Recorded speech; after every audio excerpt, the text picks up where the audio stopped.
क्या दोस्तों आप कभी टिंडर डेट पर गए हैं? वह डेट जिसमें आप दाएं या बाएं स्वाइप करते रहते हैं, फिर एक कैजुअल डेट पर आगे बढ़ते हैं जो कुछ फायदेमंद हो भी सकती है और नहीं भी हो सकती।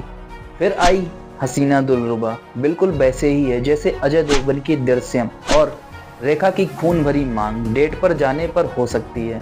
इसका कथानक बहुत ही मसालेदार जिसका बेसब्री से इंतजार किया जा सकता है। लेकिन ये डेट कैसी रही? खैर, ये काफी दिलचस्प है, एक ऐसे पॉइंट तक जब चीजें गंभीर नहीं हो जाती और कोई भावनाएं शामिल नहीं होती। एक अच्छी कैजुअल डेट, बस एक मुलाकात, कुछ हेल्दी फ्लर्ट और फिर से मुलाकात। आइए जानते हैं यूजर की रेटिंग क्या है। इंतजार से डर नहीं लगता, वो तो अकेले कर सकते हैं, डर तो मुलाकात से लगता है। तापसी पन्नू की फिर आई हसीना दिलरुबा इसी नोट पर शुरू होती है। रानी कश्यप की जिंदगी में एक नए प्रेमी के साथ, लेकिन वह अभी भी अपने जीवन के प्यार रीसू सक्सेना से प्यार करती हैं, जिसने अपना हाथ काट लिया और अपने ही मृत चचेरे भाई को जला दिया, जो दुर्घटनावश मर गए। और पहले भाग में रानी ने उसे मार डाला था। रानी सबसे बड़े सस्पेंस क्राइम उपन्यासकार दिनेश पंडित की प्रशंसक हैं और रानी के प्यार के लिए रीसू भी उन्हें उपन्यासों को पढ़ना शुरू कर देता है। वे इन किताबों से प्रेरणा लेते हैं और अपने जीवन की योजना बनाते हैं।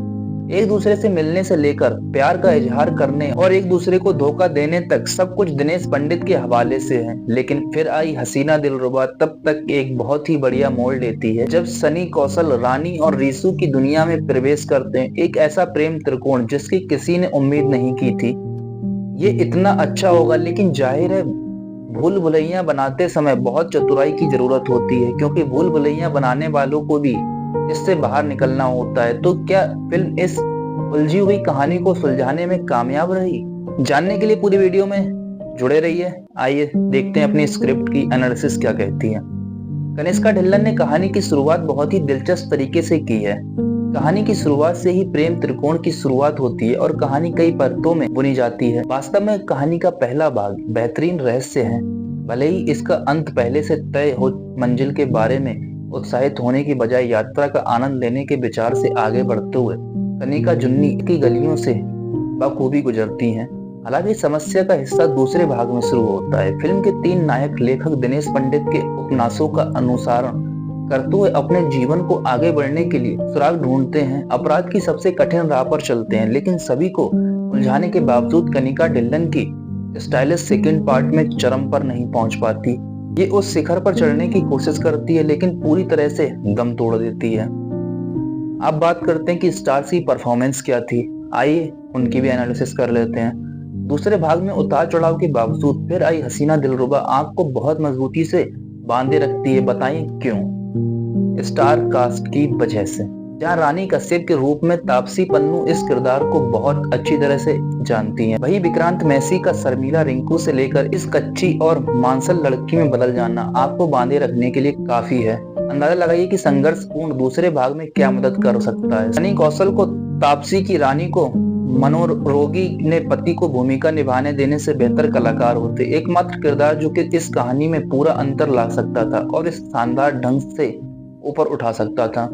बात करते हैं निर्देशन और संगीत की। इस फिल्म का सबसे बढ़िया हिस्सा ये था कि इसमें क्लासिक हिंदी गाने एक हसीना थी एक दीवाना था कि सिर्फ शुरुआती छंद का इस्तेमाल किया गया था। पूरा गाना इस्तेमाल ना करने से किसी तरह कहानी में शानदार कहानी बनती। हालांकि दूसरे गाने बेमेल लगते हैं। असल में प्यार की मीठी कड़वी कहानी हंसते हंसते बहुत बेमेल लगती है, क्योंकि ये रचना किसी भजन के लिए ज्यादा उपयुक्त है, ना कि उसके लिए जो बनाया गया था।